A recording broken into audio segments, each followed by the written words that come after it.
துலா ராசிக்காரர்களே, இந்த வீடியோ உங்களுக்கே தற்செயலா வந்ததுன்னு நினைக்காதீங்க. இப்போ நீங்க இந்த துலா ராசி பலன் பார்க்குறீங்கன்னா, அதுக்கு பின்னால ஒரு காரணம் இருக்குங்க. சமீப காலமா மனசுல ஏதோ ஒரு குழப்பம் அல்லது எப்ப நல்ல மாற்றம் வரும்னு ஒரு கேள்வி இருந்தா, அந்த கேள்விக்கான பதில தேடி தான் இப்ப நீங்க இங்க வந்திருக்கீங்க. வணக்கம்ங்க. ஒரு நிமிஷம் உங்க கண்கள மூடி யோசிச்சு பாருங்களேன். ராத்திரியோட அமைதியில எல்லாரும் தூங்கும்போது நீங்க மட்டும் தனியா உட்கார்ந்து உங்க வரவு செலவு கணக்க பார்த்துட்டு இருக்கீங்க. அடுத்த மாச வாடகை, பிள்ளைகளோட ஸ்கூல் ஃபீஸ், திடீர்னு வர ஆஸ்பத்திரி செலவு, எவ்வளவு முயற்சி பண்ணியும் கையில இருக்கிற காசு மெதுவா கரைஞ்சு போறத ஒரு மாதிரி கையறு நிலையில பார்த்துட்டு இருக்கீங்க. இந்த உணர்வு உங்களுக்கு ரொம்ப பரிச்சயமானதா இருக்கா? இந்த மனப்போராட்டம் உங்க தூக்கத்தையே கெடுக்குதா? அப்போ இந்த சில நிமிடங்கள் உங்களுக்காக தாங்க. இது வெறும் ஜோதிட விளக்கம் மட்டுமல்ல, உங்க ஆன்மாவுக்கு கிடைக்க போற ஒரு ஆறுதலுங்க. இந்த கேள்விகள் ஏதோ உங்க மனசுக்குள்ள இருந்து கேட்குற மாதிரி இருக்கா? நான் யாருக்கும் கெட்டதுன்னு நினைக்கல, ரொம்ப நேர்மையா தான் உழைக்கிறேன், ஆனா ஏன் என் வாழ்க்கை மட்டும் இப்படி இருக்குதுங்கிற கேள்வி உங்களை ஒவ்வொரு நாளும் வாட்டி எடுக்குதா? ஆமாங்க, துலா ராசி அன்பர்களே, நீங்க தனியா இல்ல. உங்க வலி எங்களுக்கு புரியுதுங்க. ஆனா ஒண்ணே ஒண்ணு மட்டும் நல்லா ஞாபகம் வச்சுக்கோங்க. இது ஒரு முடிவே இல்லாத தண்டனை கிடையாதுங்க. இது உங்க ஆன்மாவோட பயணத்துல ஒரு முக்கியமான கட்டம்ங்க. இந்த கட்டத்தை எப்படி ஜெயிக்கிறது, உங்க விதிய எப்படி உங்க கைக்குள்ள கொண்டு வர்றதுங்கிறது ஒரு தெய்வீக வழிகாட்டுதல் தான் இந்த பதிவுங்க. இந்த நம்பிக்கை பாதையில நீங்க முதலடி எடுத்து வைக்கிறதுக்கு முன்னாடி எங்க கிட்ட இருந்து ஒரு சின்ன வேண்டுகோளுங்க. இது மாதிரி ஆழமான ஆன்மீக உண்மைகளையும் உங்களுக்கான வழிகாட்டுதலையும் நீங்க தொடர்ந்து தெரிஞ்சுக்க எங்க சேனலை சப்ஸ்கிரைப் பண்ணி வச்சுக்கோங்க. குடும்பத்துல ஒருத்தரா நீங்களும் இணையுங்க. உங்களோட ஒவ்வொரு ஆதரவும் இதே மாதிரி ஒரு தேடலை இருக்கிற இன்னும் பல பேருக்கு ஒளியத்தை எங்களுக்கு கிடைக்கிற ஒரு பெரிய சக்திங்க. வாங்க இப்போ உங்க ராசியோட ஆணிவேரிய புரிஞ்சுக்க போலாம்ங்க.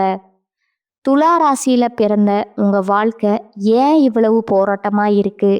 தயவு செஞ்சு இதை ஒரு சாபமாவோ குறையாவோ பார்க்காதீங்க. இத பிரபஞ்சம் உங்களுக்கு கொடுத்த ஒரு பெரிய கௌரவமா பாருங்க. ஆமாங்க, இது ஒரு கர்ம போராட்டம்ங்க. உங்க ஆன்மாவை அடுத்த லெவலுக்கு கொண்டு போறதுக்காக பிரபஞ்சத்தால ரொம்ப கவனமா டிசைன் பண்ணப்பட்ட ஒரு ஸ்பெஷல் பாதை இதுங்க.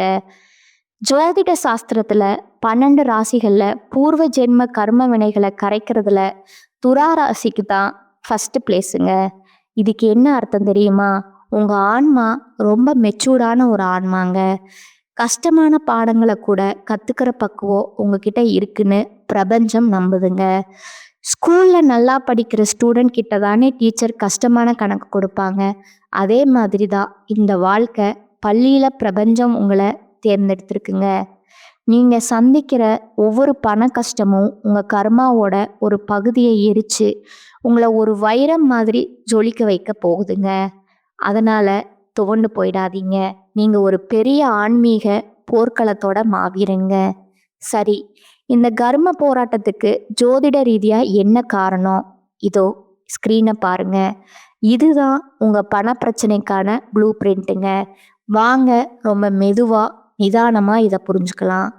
துலா ராசிக்கு உங்க 10ஆம் உங்க புதன் அதிபதி, அதாவது உங்க தொழில் வேலையை குறிக்கிற சந்திரன், அவர் உங்க ஜாதகத்துல 2ஆம் வீடான தனஸ்தானத்துல, அதாவது பண வரவுக்கான இடத்துல நீச்சம் அடையறாருங்க. இதனால என்ன ஆகும்னா, நீங்க எவ்வளோ சம்பாதிச்சாலும் அந்த பணத்தை சேமிக்கிறதுங்கிறது ஓட்டையுள்ள பானையில தண்ணி ஊத்துற மாதிரி ரொம்ப ரொம்ப கஷ்டமா இருக்குமுங்க. அடுத்ததா உங்க லக்னாதிபதி, அதாவது உங்களையே குறிக்கிற சுக்கிரனுங்க. அவர் 12ஆம் வீடான விரயஸ்தானத்துல நீச்சம் அடைகிறாருங்க. இதோட விளைவு தேவையில்லாத செலவு, திடீர் நஷ்டம், ஹாஸ்பிட்டல் செலவுன்னு ஏதோ ஒரு ரூபத்துல பணம் உங்களை விட்டு போயிட்டே இருக்குமுங்க. இதுதான் உங்க ஜாதக அமைப்புங்க. ஆனா ஒரு பூட்டு இருந்தா அதுக்கு ஒரு சாவி கண்டிப்பா இருந்தே ஆகணும். அந்த சாவியை தான் நாம இப்ப தேட போறோம்ங்க.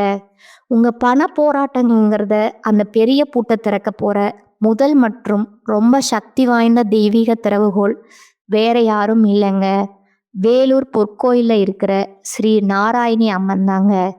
அந்த தாய் உங்க கஷ்டத்தை எல்லாம் தீர்த்து வளமான வாழ்க்கைக்கு வழிகாட்டு போற கருணை கடலுங்க. இது எப்படி ஒரு மேஜிக் மாதிரி வேலை செய்யுதுன்னு பார்க்குறீங்களா? இதுக்கு பின்னாடி இருக்கிற அஸ்ட்ராலஜி அறிவியலை பாருங்க. துலா ராசிக்கு 10வது இடம், அதாவது கர்மஸ்தானம் கடகராசிங்க. அந்த கடகத்துல தான் தேவகுருவான பிரகஸ்பதி, அதாவது நம்ம குரு பகவான் உச்சங்கிற ரொம்ப பவர்ஃபுல்லான ஸ்டேஜுக்கு வராருங்க. அப்படி உச்சம் பெற்ற குரு அங்கிருந்து தன்னோட 5ஆம் பார்வையால உங்க ராசிக்கு 2ஆம் இடமான தனஸ்தானத்தை, அதாவது உங்க பண வரவுக்கான வீட்டை நேரா பார்க்கறாருங்க.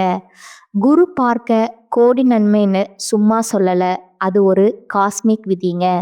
உங்க வருமானத்துக்கான வீட்டையே குரு பகவான் நேரா பார்க்கும்போது அந்த இடத்துல ஒரு டிவைன் எனர்ஜி உருவாகுதுங்க. நீங்க வேலூர் பொற்கோவிலுக்கு போய் அந்த நாராயணியை பார்க்கும்போது அந்த உச்சம் பெற்ற குருவோட முழு அருளும் உங்களுக்கு கிடைக்குதுங்க.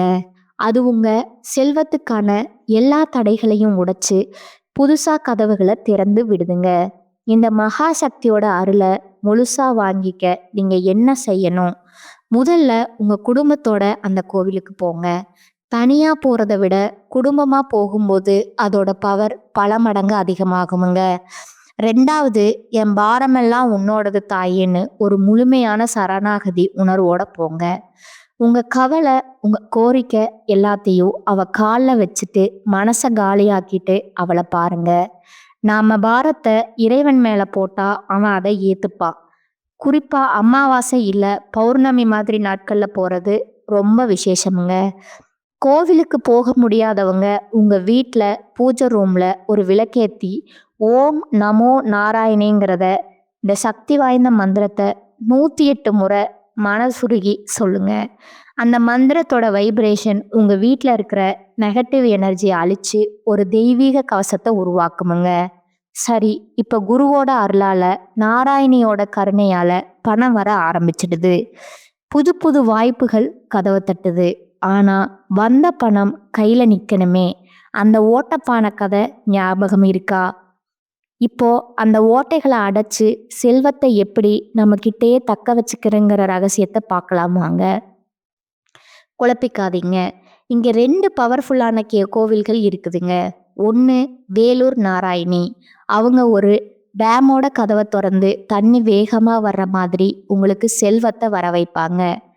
இன்னொன்று மகாபலிபுரத்துல கடலோரமா படுத்து அருள் பண்ற ஸ்தலசைன பெருமாளோ நிலமங்கை தாயாருங்க. இவங்க அந்த டேம்ல இருந்து வர தண்ணிய உங்க வயலுக்கு மட்டும் கொண்டு வந்து ஒரு சொட்டு கூட வீணாகாம பாத்துக்கிறவங்க. சிம்பிளா சொல்லணும்னா வேலூர் உங்களுக்கு வருமானத்தை கொடுக்குமுங்க. மகாபலிபுரம் அந்த வருமானத்தை லாபமா மாத்தி உங்ககிட்டயே தங்க வைக்குமுங்க. ஒன்று ஈர்ப்பு சக்தி, இன்னொன்று காப்பு சக்திங்க. இந்த காப்பு சக்தியை எப்படி ஆக்டிவேட் பண்ணுறது? மகாபலிபுரம் கோவிலுக்கு போகும்போது அங்கே இருக்கிற நிலமங்கை தாயாருக்கு மகாலட்சுமிக்கு ரொம்ப பிடிச்ச தாமரை பூக்களை வாங்கி கொடுத்து மனசார வேண்டுங்க. அதோட உங்கள் வீட்டில் செய்யக்கூடிய ரொம்ப சிம்பிளான ஆனால் பவர்ஃபுல்லான ஒரு பரிகாரம் இருக்குதுங்க. உங்கள் வீட்டு தலைவாசல்ல ஒரு மாய இலை தோரணம் கட்டுங்க. ஒவ்வொரு வெள்ளிக்கிழமையும் பழையதை மாற்றிட்டு புதுசாக கட்டுங்க. இந்த மா இலைகள் வீட்டுக்குள்ளே வர கண் திருஷ்டி, நெகட்டிவ் எனர்ஜி எல்லாத்தையும் தனக்குள்ளே இழுத்துக்கொண்டு சொல்லுவாங்க. மகான்கள் கூட சூட்சும ரூபத்தில் இந்த இலைகளில் வாசம் செய்கிறதா ஒரு ஐதீகம் உண்டுங்க. இது உங்கள் வீட்டுக்கும் சரி உங்கள் செல்வத்துக்கும் சரி ஒரு தெய்வீக பாதுகாப்பை கொடுக்குமுங்க. வெறும் பரிகாரங்களை மட்டும் சொல்லிட்டு போனால் போதுமா? இது நிஜ வாழ்க்கையில் எப்படிப்பட்ட அற்புதங்களை செஞ்சுருக்குன்னு ஒரு சக்தி வாய்ந்த உதாரணத்தை பார்க்கலாம் வாங்க. நம்பிக்கைங்கிறது கேட்கறதுல இல்லை, உணர்றதுல இருக்குங்க. இந்த ஒரு சம்பவம் உங்கள் நம்பிக்கையை நிச்சயம் பலப்படுத்துங்க. ஒரு காலத்தில் தென்னிந்திய சினிமாவில் ரொம்ப பிரபலமான ஒரு நடிகர் இருந்தாருங்க. அவரோட வெற்றிக்கு காரணம் வேலூர் நாராயணி அம்மன் தான் அவர் முழுசா நம்பினாருங்க. அதனால ரெகுலரா அந்த கோவிலுக்கு போயிட்டு வருவாருங்க. அவர் தொட்டதெல்லாம் ஹிட் தாங்க. காலப்போக்கில் புகழ், பணம், பிஸியான ஷூட்டிங்னு கோவில் போகிறது கொஞ்சம் கொஞ்சமாக நின்று போச்சுங்க. மெதுவாக கோவிலுடனான தொடர்பே அவர் விட்டுட்டாருங்க. என்ன ஆச்சரியம்னா, எப்போ அவர் கோவிலுக்கு போகிறத நிறுத்தினாரோ அப்பவே அவரோட சினிமா வாழ்க்கையும் சரிய ஆரம்பிச்சிருச்சுங்க. படங்கள் பிளாப் ஆச்சு, வாய்ப்புகள் குறைஞ்சுதுங்க. என்ன நடக்குதுன்னே புரியாம பயங்கரமான உளைச்சல்ல ஒரு ஜோதிடரை போய் பார்த்தாருங்க. அந்த ஜோதிடர் அந்த நடிகரோட ஜாதகத்தை வாங்கி பார்த்துட்டு சில நிமிஷத்துல அவரை நேரா பார்த்து ஒரே ஒரு கேள்விதான் கேட்டாருங்க. ஏன் வேலூர் நாராயணி கோவிலுக்கு போறத நிறுத்தினீங்க? அந்த நடிகர் அப்படியே சாக்காயிட்டாருங்க. தன் மனசுக்குள்ள மட்டும் வச்சிருந்த யாருக்கிட்டையும் சொல்லாத ஒரு விஷயத்த இவர் எப்படி இவ்வளோ கரெக்டா சொன்னார்னு ரொம்பவே ஆச்சரியப்பட்டு போனாருங்க. ஜோதிடரோட அட்வைஸை கேட்டுட்டு அந்த நடிகர் உடனே வேலூர் கோவிலுக்கு கிளம்பிட்டாருங்க. அங்க அம்மனை தரிசிச்சு மனமுருக வேண்டிக்கிட்டு அந்த ஜோதிடருக்கு ஃபோன் பண்ணி சொன்ன வார்த்தைகள் இதுதான். சார், நான் இப்போ கோயிலில் இருக்கேன், நீங்கள் சொன்ன மாதிரியே வந்துட்டேன். இங்கே இருக்கிற எல்லாரும் என்ன சார் இவ்வளோ நாளாக ஆளையே காணோம், எங்கே போயிருந்தீங்கன்னு கேட்குறாங்க. எனக்கு என் பழைய நினைவுகள் எல்லாம் வருது. தொலைஞ்சு போன என் பழைய சக்தி, என் பழைய நான் திரும்பவும் எனக்கு கிடைச்ச மாதிரி ஃபீல் பண்ணுறேன் அப்படின்னு குரல் தழுதழுக்க சொன்னாராம். அந்த கோவிலோட தொடர்பு மறுபடியும் புதுப்பிச்சதுக்கு அப்புறம் அவர் இழந்த புகழையும் இடத்தையும் திரும்பவும் பிடிச்சாங்கிறது தான் வரலாறுங்க. இந்த கதையிலிருந்து நாம கற்றுக்க வேண்டிய பாடம் என்னன்னா, கோவில்கள், பரிகாரங்கள் இதெல்லாமே ஒரு கருவி மாதிரி தான். ஆனால் அந்த கருவிகளை இயக்க போகிற உண்மையான பவர் உங்களுக்குள்ளே இருக்கிற நம்பிக்கை தாங்க. அந்த அசைக்க முடியாத நம்பிக்கை தான் உங்கள் வாழ்க்கையோட மிகப்பெரிய மூலதனம். நான் இத்தனை பரிகாரம் செஞ்சும் கோயிலுக்கு போயும் என் வாழ்க்கையே மாறலைன்னு ஒருவேளை நீங்கள் நினைக்கலாம். அப்போ அமைதியாக ஒரு இடத்துல உட்கார்ந்து உங்கள் மனசாட்சிக்கிட்ட இந்த கேள்வியை கேளுங்க. நான் பிறந்து இத்தனை வருஷம் ஆகுது, இந்த சமூகத்துக்கு பசியில் வாடுற ஒருத்தருக்கு, உதவி தேவைப்படுற ஒருத்தருக்கு நான் என்ன கொடுத்துருக்கேன் அப்படின்னு உங்களையே நீங்கள் கேட்டுக்கோங்க. வாங்கிறதுக்கு முன்னாடி கொடுக்கணுங்கிறது தான் பிரபஞ்சத்தோட விதிங்க. நீங்கள் கொடுக்குற ஒரு கைப்பிடி அரிசி தான் நாளைக்கு உங்களுக்கு ஒரு மூட்டையாக திரும்ப வருமுங்க. நீங்கள் போடுற சின்ன விதை தான் நாளைக்கு உங்களுக்கு நிழல் தர பெரிய மரமாக வளருமுங்க. கொடுக்கறதுலையே ரொம்ப சிறந்தது அன்னதானமுங்க. வேலூர் பொற்கோவில்ல 3 வேளையும் ஆயிரக்கணக்கான மக்களுக்கு அன்னதானம் நடக்குதுங்க. அங்கே அன்னதானத்துக்காக உங்களால் முடிஞ்ச ஒரு சின்ன தொகையை, அது 10 ரூபா இருந்தாலும் கூட சரி, மனப்பூர்வமாக கொடுங்க. துளாராசிங்கிறது நீதி, தர்மம், சமத்துவம் எல்லாத்தையும் குறிக்கிற சனி பகவானோட உச்ச வீடுங்க. அன்னதானத்தில் 7 பணக்காரன், பெரியவன், சின்னவன் எந்த வித்தியாசமும் இல்லாமல் எல்லாருக்கும் ஒரே சாப்பாடு சமமாக கொடுக்கப்படுதுங்க. இந்த சமத்துவமான செயல் கர்மகாரகனான சனி பகவானை ரொம்பவும் சந்தோஷப்படுத்துமுங்க. இதனால் உங்கள் பூர்வ ஜென்ம கர்ம வினைகள் வேகமாக கரைய ஆரம்பிக்குமுங்க. பிரபஞ்சத்தோட ஆசிர்வாதங்கள் உங்களை தேடி வருமுங்க. இதுவரைக்கும் உங்கள் பிரச்சனைகளோட ஆணிவேரையும் அதை சரி பண்ணுறதுக்கான தெய்வீக வழிகளையும் ரொம்ப டீட்டெயிலாக பார்த்தோமுங்க.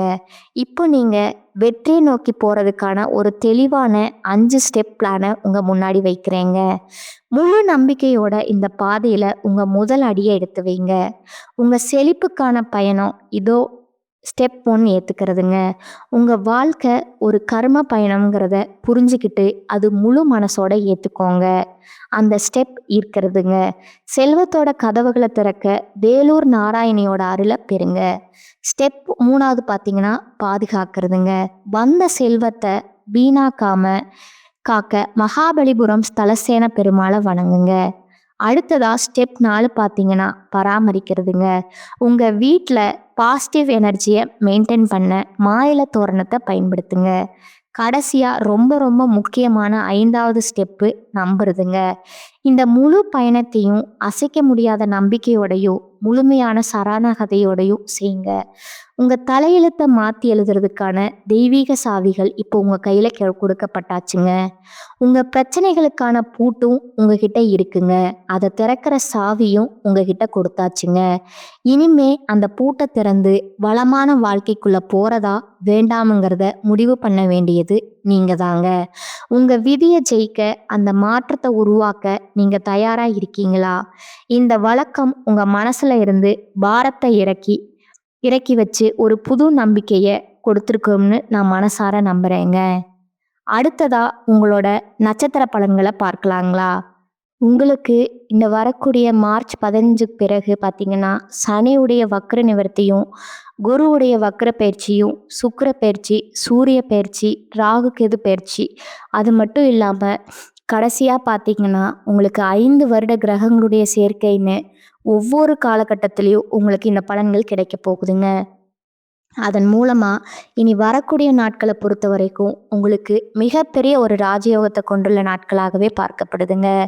முதலாவதா மார்ச் 15ஆம் தேதிக்கு பிறகு சனியுடைய வக்ர நிவர்த்தியானது ஸ்டார்ட் ஆக போகுதுங்க. அது என்ன சாமி சனியுடைய வக்ர நிவர்த்தி அப்படின்னு நிறைய பேர் கேட்பீங்க. தற்பொழுது சனி பகவான் மீன ராசியில வக்ர நிவர்த்தி அடைய போறாருங்க. அப்படி வக்ர நிவர்த்தி அடையறதுனால என்ன ஆகும்னா, இத்தனை நாட்களா நெகட்டிவாகவும் மைனஸாகவும் மட்டுமே செயல்பட்டு கொண்டிருந்த சனி பகவான் தற்பொழுது உங்களுக்கு ப்ளஸ்ஸாக மாறி செயல்பட போகிறாருங்க. அப்படி ப்ளஸ்ஸாக மாறும்போது என்ன ஆகும்னா, கடந்த காலகட்டங்களில் சனி பகவான் மூலமாக உங்கள் வாழ்க்கையில் நீங்கள் எதையெல்லாமோ இழந்துட்டு கஷ்டப்பட்டுட்டு வருத்தப்பட்டுட்டு இருக்கீங்களோ அது அனைத்தும் திரும்ப பெறக்கூடிய ஒரு காலகட்டமாக பார்க்கப்படுதுங்க. அதற்கு அடுத்ததாக குருவுடைய வக்ர நிவர்த்திங்க. இத்தனை நாட்களாக குரு பகவான் பார்த்தீங்கன்னா உங்களுடைய ராசியில் 2ஆம் இடத்துல இருந்ததுனால தான் பொருளாதாரத்தில் மிகப்பெரிய பின்னடைவும் எந்த ஒரு முன்னேற்றமும் லாபம் எதுவுமே இருந்திருக்காதுங்க. தற்பொழுது 2ஆம் இடத்துல இருந்து 3ஆம் இடத்தை நோக்கி லக்னஸ்தானத்தை நோக்கி குரு பகவான் போகிறதுனால ஒட்டுமொத்த குரு பயிற்சி பலனும் தற்பொழுது உங்களுக்கு முழுமையாக கிடைக்க போகுதுங்க. அதன் மூலமாக பொருளாதாரத்தில் ஒரு மிகப்பெரிய அசுர வளர்ச்சி அப்படிங்கிறது வரக்கூடிய நாட்களில் உங்களுக்கு காத்துட்டு இருக்குதுங்க. அதற்கு அடுத்ததா சுக்கிர பயிற்சிங்க. சுக்கிர பயிற்சியை பொறுத்த வரைக்கும் பார்த்தீங்கன்னா சுக்கிர பகவானை ராசி அதிபதியாக கொண்டது ரிஷபராசிக்காரர்களும் நீங்களும் தாங்க. என்னதான் சுக்கிரனை ராசி அதிபதியாக கொண்டிருந்தாலும் எதுக்குங்க இவ்வளோ கஷ்டம் வருது? குறிப்பாக பார்த்தீங்கன்னா பணத்தில் அதிகமாக நெருக்கடியை சந்திக்கிறது யாருன்னு பார்த்தீங்கன்னா அது முழுக்க நீங்கள் தாங்க. இதற்கு காரணமும் உங்களுடைய குணங்கள் மட்டும்தாங்க. ஆனால் இனி வரக்கூடிய இந்த சுக்கிர பயிற்சி காலகட்டங்களில் ஒரு உச்சத்திற்கு போகக்கூடிய வாய்ப்புகள் பார்த்தீங்கன்னா உங்களுக்கு அதிகமாகவே இருக்குதுங்க. ஒருத்தன் வாழ்க்கையில் கொடி கட்டி பறக்கிறான்னா அவனை பார்க்குறவங்க எல்லாருமே அவனுக்கு என்னப்பா சுக்கிரன் உச்சத்தில் இருக்கார் அப்படின்னு சொல்லுவாங்கங்க. அந்த அளவுக்கு உச்சத்திற்கு போகக்கூடிய வாய்ப்புகள் பார்த்தீங்கன்னா உங்களுக்கு அதிகமாகவே இருக்குதுங்க. அடுத்ததா ராகு கேது பயிற்சிங்க. ராகு கேது பயிற்சின்னு சொன்னாவே எல்லாருமே பயப்படுவாங்க. ஏன்னா கடந்த காலகட்டங்களில் அதனால் நிறைய இழப்புகள் பண கஷ்டம் இந்த மாதிரி நடந்திருக்குமுங்க. ஆனால் இனி வரக்கூடிய ராகு கேது பயிற்சி காலகட்டம் அப்படிங்கிறது தற்பொழுது வரக்கூடிய காலகட்டம் கடந்த காலகட்டத்தில் ஏற்பட்ட உடல் சார்ந்த பிரச்சனைகள் அனைத்தும் முழுவதுமாக நிவர்த்தி பண்ணக்கூடிய ஒரு காலகட்டமாகவே அமைஞ்சிருக்குதுங்க. அடுத்ததா பார்த்தீங்கன்னா உங்களுடைய நட்சத்திர பலன்களை பார்க்கலாங்களா? முதலாவதா சித்திரை 3, 4ஆம் பாதங்கள். இனி வரக்கூடிய நாட்களில் மாணவர்கள் சக மாணவர்களுடன் பழகும்போது கவனம் தேவைங்க. கல்வியில் வெற்றி பெற கூடுதலாக உழைக்க வேண்டி இருக்குமுங்க. மனதில் கொண்ட குறிக்கோளை அடையும் வர சுறுசுறுப்பாக செயல்பட்டு வெற்றி பெறுவீங்க. கெட்ட கனவுகள் உண்டாகலாமுங்க. எதிர்பாராத இடமாற்றம் ஏற்படுமுங்க. உஷ்ண சம்பந்தமான நோய் ஏற்படலாமுங்க. 2ஆவதா சுவாதி நட்சத்திரக்காரங்க. இனி வரக்கூடிய காலகட்டத்தில் எதிர்பார்த்த பணம் கைக்கு வர தாமதமாகுமுங்க. அதனால திடீர் பண நெருக்கடி வரலாமுங்க. இடம் பொருள் அறியாம பேசுவதால அடுத்தவர்களிடம் மனஸ்தாபம் உண்டாகலாமுங்க. தொழில் வியாபாரத்துல திடீர் செலவுகள் உண்டாகுமுங்க. பண வசூல் தாமதப்படலாமுங்க. வீண் அலைச்சல் இருக்குமுங்க. உத்தியோகத்துல இருப்பவர்களுக்கு தேவையற்ற பயணம் செல்ல நேரலாமுங்க. கூடுதல் பொறுப்புகள், அடுத்தவர் பணியை செய்வது போன்றவையும் வந்து சேருமுங்க. 3வதா விசாகம் 1, 2, 3ஆம் பாதங்கள். இனி வரக்கூடிய காலகட்டத்தில் குடும்பத்தில் இருப்பவர்களுடன் அனுசரித்து செல்வது நல்லதுங்க. கணவன் மனைவிக்கு இடையே மனம் விட்டு பேசி எடுக்கும் முடிவுகள் நன்மை தருவதா இருக்குமுங்க. பிள்ளைகளின் எதிர்காலம் பற்றிய கவலை உண்டாகலாமுங்க. எதிர்பாராத செலவு உண்டாகுமுங்க. அடுத்தவர்களிடம் பழகுவதில் கவனம் தேவைங்க. பண வரத்து தாமதப்படுமுங்க. கலைத்துறையினருக்கு சோதனைகள் மிகுந்த காலமாக இருக்குமுங்க. வாய்ப்புகள் இருந்தாலும் உடல் நலம் ஒத்துழைக்காமல் போகலாமுங்க. உங்களுக்கான பரிகாரம் பார்த்தீங்கன்னா விநாயக பெருமானை வணங்குவது நன்மை தருமுங்க. இந்த சேனல் உங்களுக்கு பிடிச்சிருந்தா லைக் பண்ணிக்கோங்க, ஷேர் பண்ணிக்கோங்க. வாழ்க வளமுடன், வாழ்க பல்லாண்டு. நன்றி, வணக்கம்.